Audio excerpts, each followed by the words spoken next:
will also make some presentations, especially regarding some issues that I won't cover. Because what I'll do is just to give you some background. Why is it that the former president of the Republic of Botswana, retired General Khama, is continuously and constantly attacking the current president? That is the genesis of the fallout between the two. One, we must understand and know that the main issue here, the former president in 2018, he wanted his younger brother, Ian Khama, to be appointed the vice president of the republic. It was his demand. He wanted it. Secondly, we must understand that he wanted that because he knew that appointing his younger brother the vice president, he was automatically going to be the president of the republic, because we have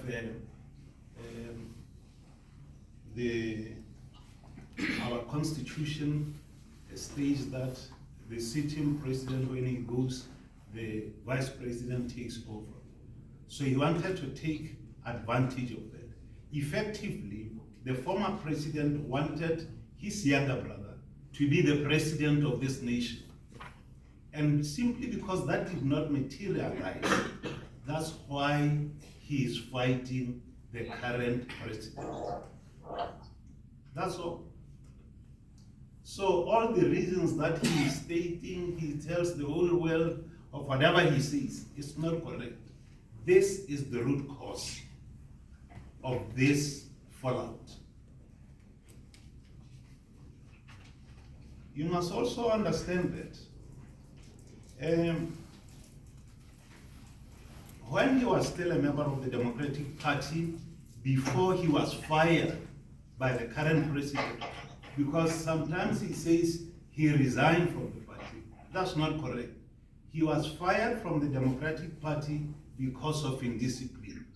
The letter is there. The letter was delivered to him, and the man was fired. He did not resign.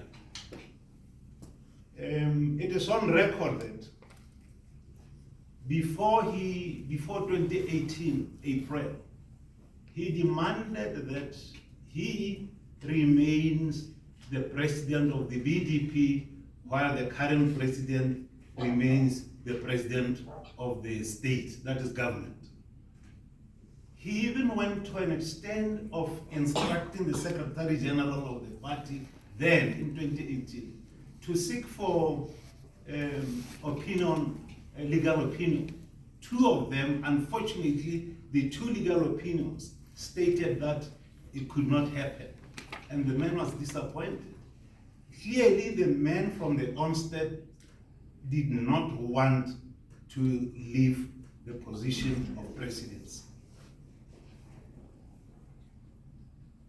In 2018, when we were going for the 2019 elections, general elections, the former president demanded from the Democratic Party to be the face of the party, to be the face of the campaign. And we stated, the party said, no, sir, you can't be the face of the campaign and the face of the party going for 2019 elections, because we have a sitting president. And he was annoyed. He didn't like that. And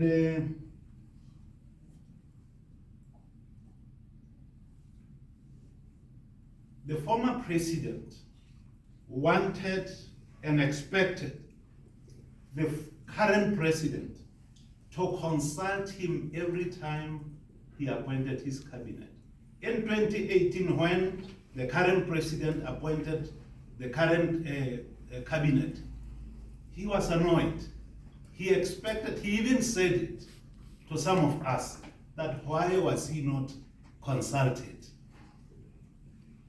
To him, the current president was just his ball boy. He expected to be running the country, the state, from the grave. The man thought he was going to control the current president. And when he saw that not happening, he was annoyed.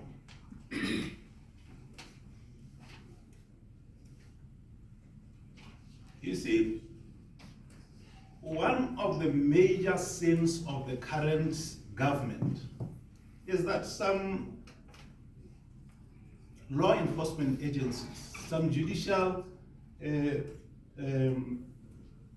officers, the laws of this country, there was the issue of allegations of corruption against him.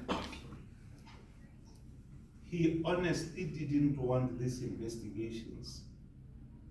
He actually even stated to some of his friends and some of our colleagues that he should not be investigated.